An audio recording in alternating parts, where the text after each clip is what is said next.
हर साल जलवा ढारे अइबा तोहरो इलाका बाबा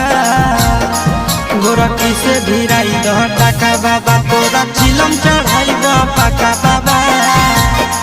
गोरखी से भिराई दह टाका बाबा तोरा चिलम चढ़ाई द पाका बाबा हर साल जलवा ढारे अइबा तोहरो इलाका बाबा हर साल जलवा ढारे अइबा तोहरो इलाका बाबा गोरखी से भिराई दह टाका बाबा तोरा चिलम चढ़ाई द पाका बाबा गोरखी से भिराई दह टाका बाबा तोरा चिलम चढ़ाई